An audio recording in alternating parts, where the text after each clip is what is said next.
Assalamualaikum warahmatullahi wabarakatuh. Berjumpa lagi dengan saya dan saya akan melanjutkan video bagian part 2 dalam elastisitas permintaan.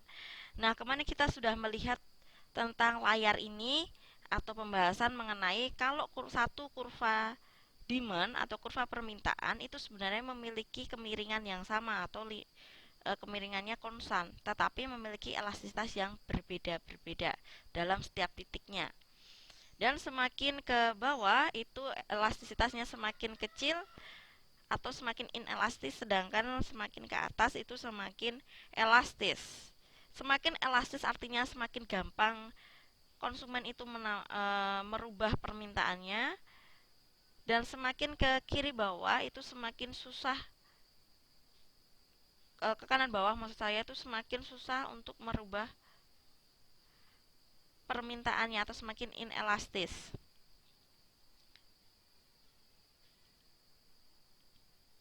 Nah, kita di sini akan melanjutkan untuk menganalisis atau menentukan elastisitas harga, tapi dengan cara menganalisis tidak menghitung lagi, tapi dengan cenderung pendekatannya adalah menganalisis suatu barang. Maka di sini saya akan paparkan atau saya suguhkan kalian dua barang, barang A dan barang B akan kalian versuskan di sini, dan dari masing-masing barang tersebut saya tingkatkan harganya itu 20%. Yang mana demand turun paling banyak dalam persen, sehingga dapat dikatakan memiliki elastisitas tertinggi dari permintaan. Dan mengapa bisa terjadi seperti itu?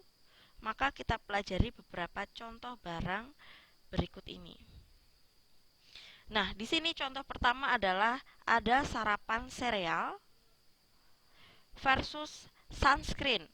Sunscreen di sini bisa hand body kalian, bisa apa ya? Penting sunscreen lah ya. Nah, di sini harga dari kedua barang itu saya naikkan 20%. Dan mana yang mengalami penurunan permintaan yang lebih banyak dari kedua barang tersebut?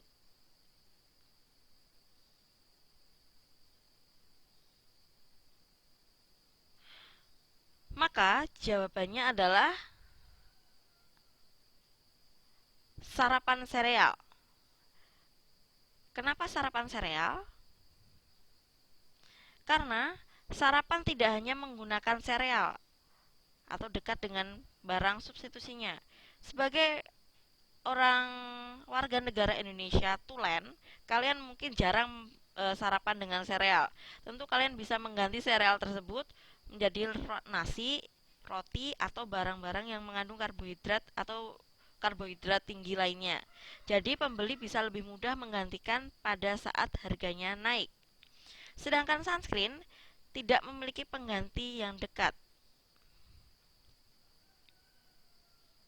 Atau kalau kalian itu sudah suka banget dengan salah satu produk dari sunscreen, misalnya kalian lebih suka menggunakan Nivea gitu.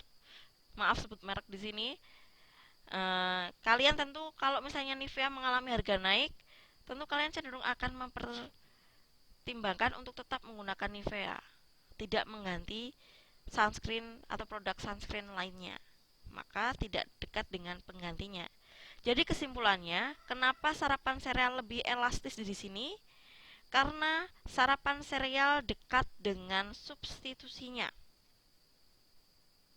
Contoh kedua adalah blue jeans versus dengan clothing. Blue jeans adalah blue jeans, dan clothing adalah overall baju yang kalian kenakan atau dari atas kerudung, baju, kemeja, bawahan, dan lain sebagainya. Jika dari kedua barang tersebut itu naik 20%, maka dari kedua barang tersebut mana yang mengalami penurunan permintaan yang lebih banyak?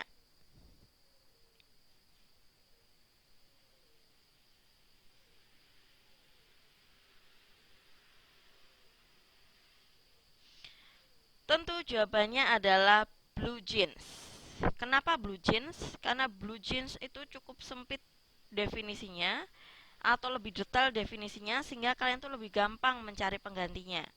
Blue jeans atau bawahan yang dalam bentuk celana jeans biru bisa kalian ganti dengan menggunakan khakis atau celana kain, bisa menggunakan shorts atau bisa menggunakan tidak blue jeans tapi black jeans atau brown jeans atau lain sebagainya. Tapi kalau misalnya clothing atau pakaian yang didefinisikan lebih luas, clothing di situ kan ada misalnya perempuan yang menggunakan kerudung, menggunakan kemeja, menggunakan bawahan, maka tentu akan susah dicari penggantinya. Apa coba pengganti dari pakaian? Sarung kan tidak bisa menggantikan pakaian. Gorden nggak bisa juga menggantikan pakaian. Maka semakin sempit definisi suatu barang, itu semakin gampang dicari penggantinya.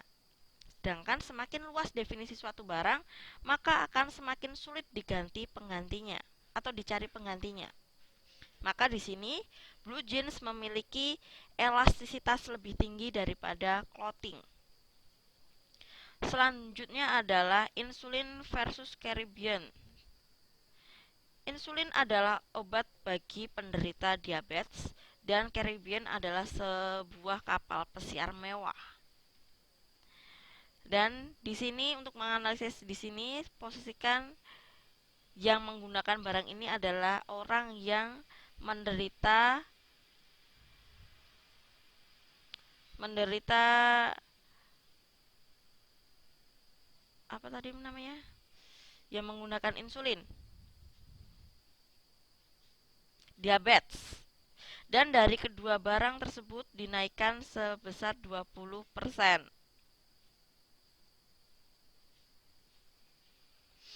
Maka dari kedua barang tersebut mana yang mengalami penurunan permintaan lebih banyak? Nah, untuk jutaan, maaf di sini salah ketik, untuk jutaan penderita diabetes, insulin merupakan suatu kebutuhan. Kenaikan harga akan menyebabkan sedikit atau bahkan tidak ada penurunan permintaan. Karena kalau misalnya penderita diabetes itu kan biasanya menggunakan insulin setiap hari. Seperti kita makan untuk orang normal, insulin itu adalah makanan pokok juga bagi penderita diabetes. Maka itu sudah menjadi sebuah kebutuhan. Sedangkan pelayaran sebuah kemewahan. Jika harga naik, beberapa orang pun akan melupakan. Jadi misalnya untuk Caribbean itu mengalami peningkatan harga, tentu bagi penderita diabetes cenderung tidak akan menggunakan pelayaran tersebut. Kesimpulannya adalah elastisitas harga akan lebih besar untuk barang mewah. Atau di sini kita lebih gampang meninggalkan Caribbean daripada insulin karena insulin merupakan kebutuhan. Semakin butuh suatu barang, kita semakin inelastis permintaannya. Semakin kita tidak butuh suatu barang, maka semakin elastis permintaannya. Dan contoh selanjutnya adalah penggunaan bensin dalam jangka pendek dan penggunaan bensin dalam jangka panjang. Jangka pendek di sini kita posisikan adalah ketika kita tuh sudah antri di pom bensin, lalu kita baru tahu kalau bensin itu mengalami peningkatan harga. Dan ketika jangka panjang itu sudah 1 minggu dari perubahan harga tersebut, misalnya seperti itu. Maka ketika harga naik menjadi 20%, dari kedua barang tersebut mana yang mengalami penurunan permintaan yang lebih banyak? Di sini tentu adalah bensin dalam jangka pendek. Kenapa? Tidak banyak yang dapat dilakukan orang dalam jangka pendek selain naik bus atau carpool atau nebeng maksud saya. Tapi kalau kalian sudah ada di dalam antrian pom bensin untuk mengisi bensin kalian, tentu kalian sudah tidak bisa berbuat apa-apa lagi.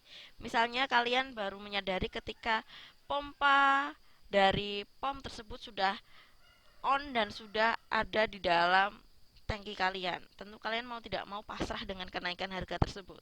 Tapi dalam jangka panjang, orang itu dapat memikirkan bagaimana cara menghemat penggunaan BBM.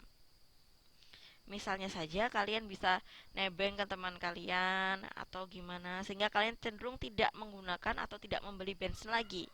Maka di sini dapat disimpulkan elastisitas harga akan lebih besar untuk jangka panjang daripada jangka pendek dikarenakan kalian bisa em, memikirkan solusi terhadap kenaikan harga tersebut. Dan dari analisis-analisis kita tadi dapat disimpulkan sebenarnya selain harga barang itu sendiri ada hal yang lain yang dapat menentukan elastisitas harga permintaan.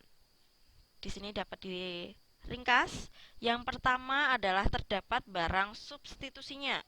Yang kedua, kondisi barang tersebut apakah barang mewah atau barang kebutuhan. Yang ketiga, definisi barang tersebut lebih sempit atau lebih luas. Dan yang terakhir adalah jangka waktu, jangka pendek atau jangka panjang.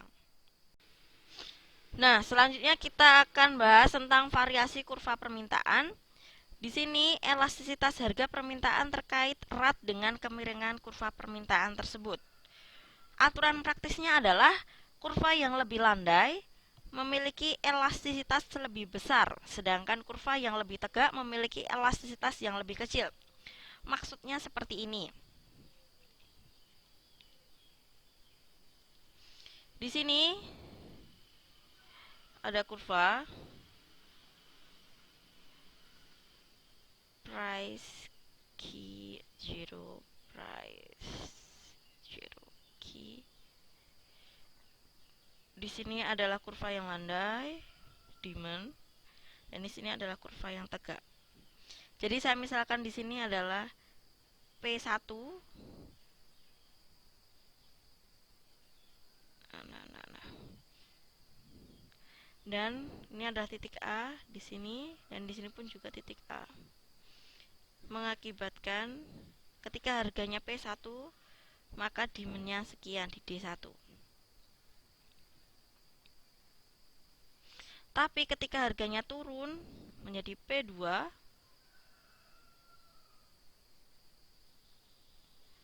maka di sini titik B dan di sini juga titik B.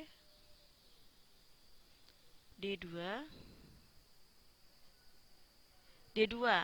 Nah, di sini dikatakan kurva yang lebih landai memiliki elastisitas lebih besar karena perubahannya di sini lebih besar. Sedangkan kurva yang lebih tegak memiliki elastisitas lebih kecil karena perubahan di sini lebih kecil. Gitu maksudnya. Nah, di sini kurva permintaan dapat dibagi atau diklasifikasikan menjadi 5.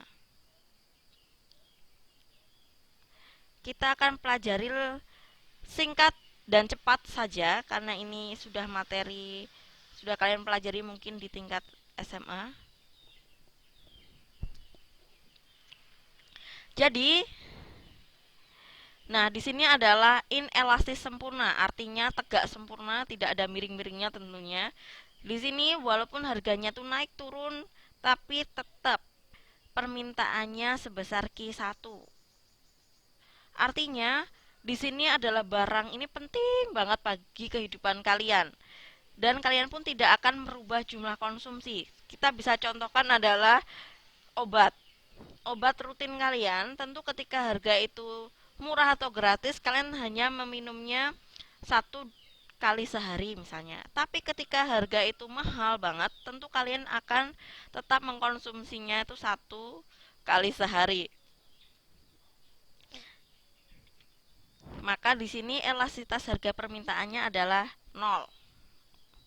Selanjutnya adalah permintaan inelastis atau kurva demand yang masih tegak. Di sini perubahan harganya lebih besar daripada perubahan demand-nya.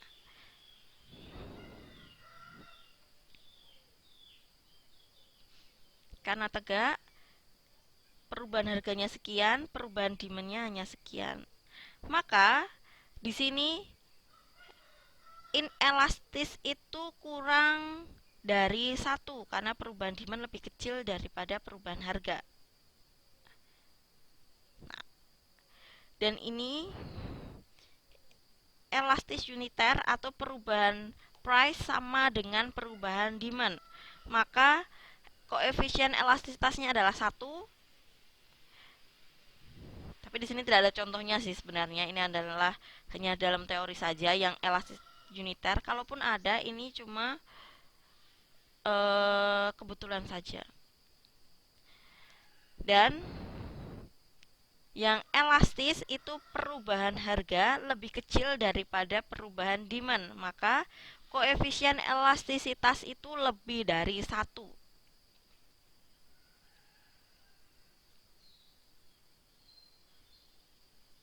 Perubahan harganya sekian, perubahan demand-nya itu sekian, maka lebih besar perubahan demand daripada price.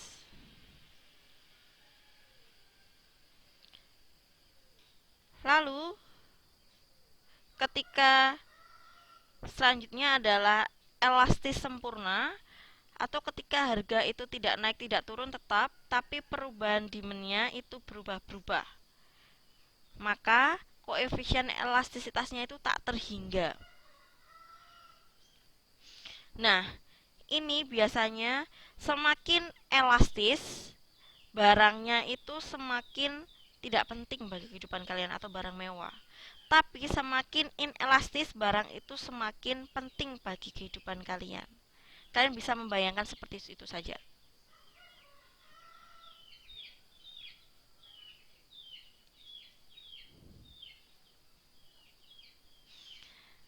Nah, selanjutnya kita balik lagi ke kasus awal, yaitu mengenai jika kalian adalah seorang pembuat website online.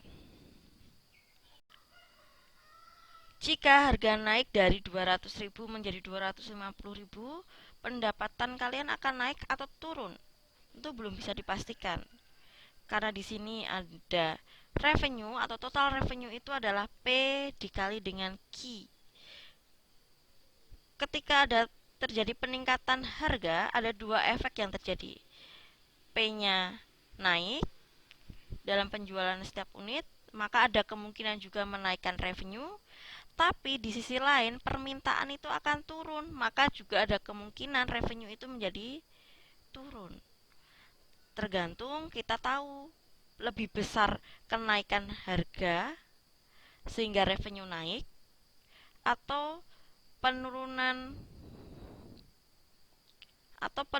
permintaan yang lebih besar sehingga revenue-nya turun.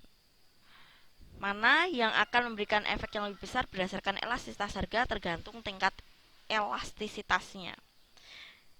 Di sini kondisi elastis atau persen perubahan demand itu lebih besar daripada persen perubahan harga. Maka dapat kalian ketahui sebenarnya dilihat seperti ini. Ketika elastis karena perubahan demand-nya itu lebih besar, dan kita tahu tadi di sini kalau demand-nya yang berubah, kalau demand-nya ini yang berubah, maka revenue atau pendapatannya akan turun. Tapi kalau harganya yang lebih besar itu, maka revenue-nya akan naik.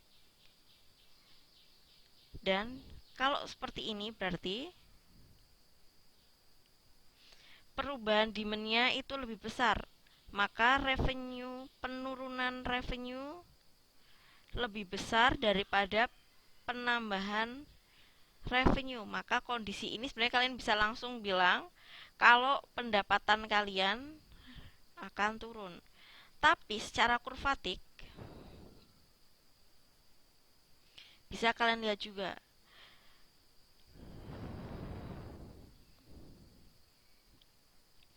Kita tahu kalau kurva permintaan yang elastis itu adalah kurva yang cenderung landai. Maka di sini kita bisa gambarkan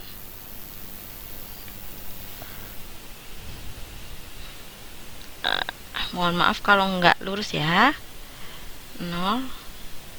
Nah, ini adalah kurva demand yang landai. Di sini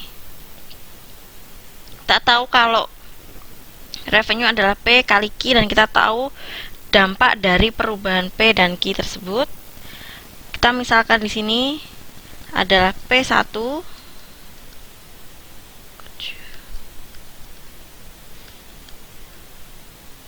maka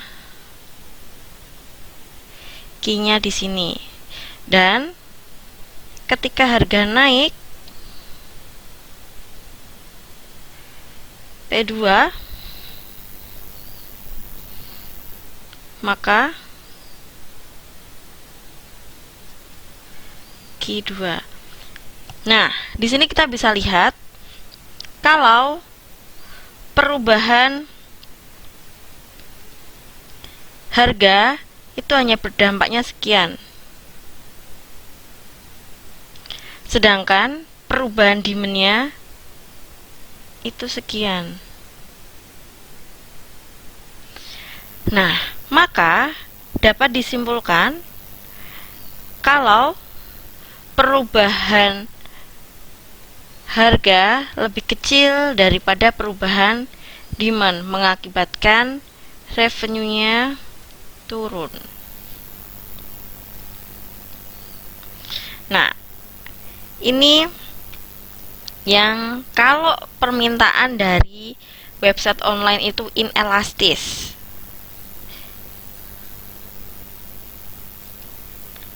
Inelastis itu perubahan demand-nya lebih kecil daripada perubahan harga.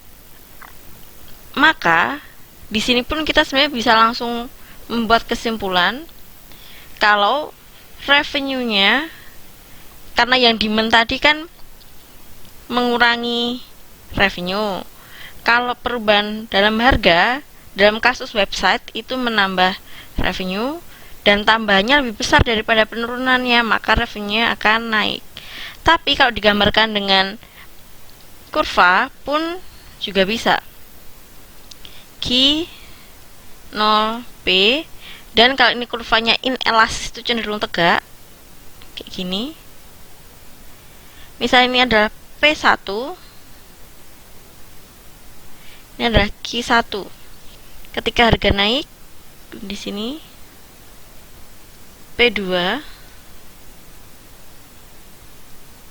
adalah Q2, maka kita bisa bikin apsiran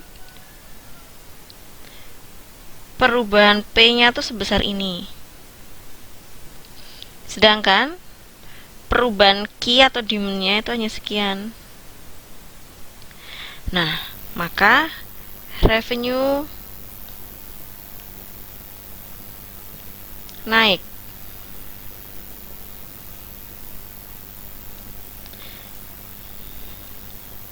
Nah, silahkan kalian untuk latihan kerjakan soal ini sampai dengan lagunya selesai.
outside the box, no, I need to come out. I'll wait for a while. Okay, okay, for you to not be mine. Tell me when and how do you want me to love you? Yeah.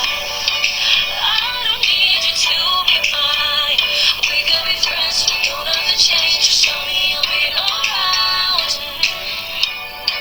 We don't have to be entwined. Just tell me you're there with all sorts of care. Just stay. We don't need to be that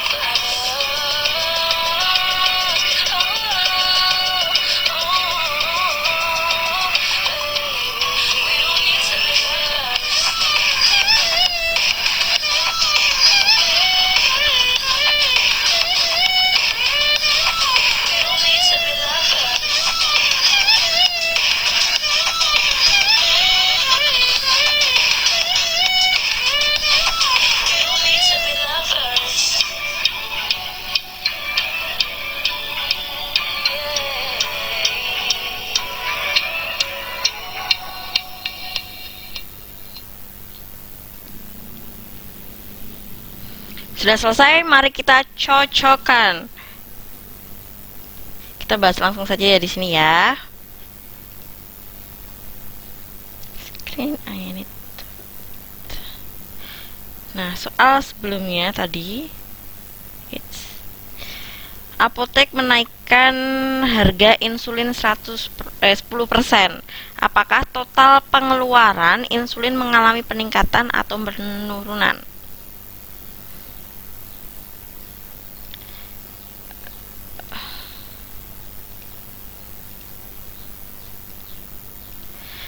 Nah, kalau insulin itu adalah salah satu barang yang kebutuhan, maka cenderung inelastis.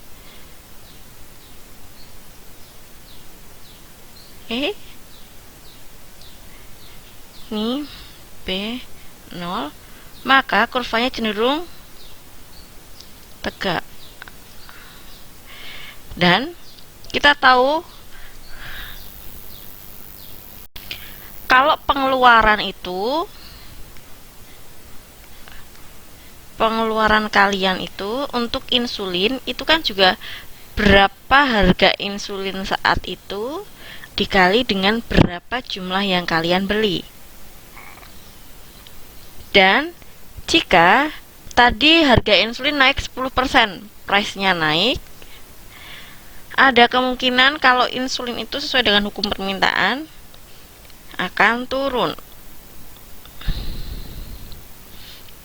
Maka ketika di sini adalah P1, maka di sini titik B, titik A, Q1. Kita tahu kalau misalnya harga naik, maka pengeluaran kalian akan naik. Tapi kalau kuantitas yang kalian beli itu turun, maka akan menurunkan pengeluaran kalian. Nah, tinggal kita bandingkan lebih besar mana antara price or quantity yang berpengaruh. Ketika harga kita naikkan menjadi P2, kita turunkan di sini Q2. Nah, bisa seperti ini. Lalu kita absir. Perubahan harga ternyata sekian.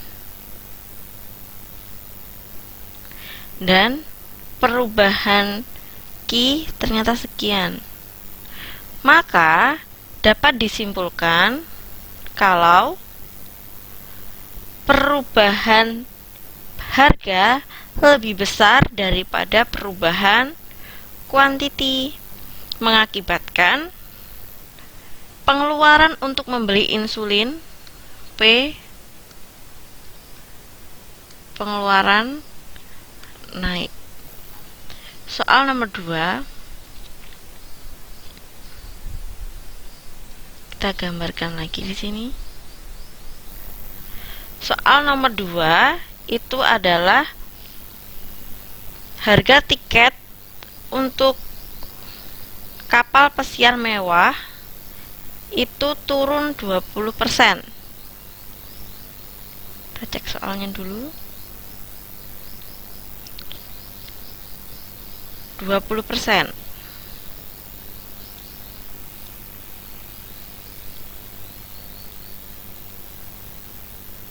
Maka saya gambarkan di sini, kapal pesiar mewah itu adalah barang yang inelastis, maka cenderung landai kurvanya. D1. Dan misalnya di sini adalah P1, maka ini adalah Q1. Kita tahu kalau pendapatan atau revenue dari pemilik kapal itu adalah P dikali Q juga. Maka ketika harganya turun, P2,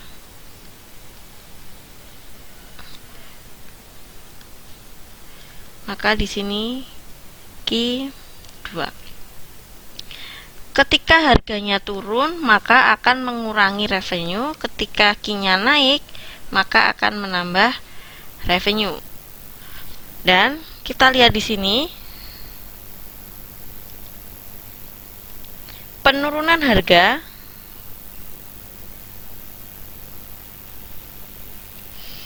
hanya sekian dan penambahan kuantitinya itu sekian, maka lebih banyak penambahan kuantiti atau penambahan demand. Maka dapat disimpulkan kalau revenue di sini mengalami peningkatan. Oke. Nah, sekian pembahasan mengenai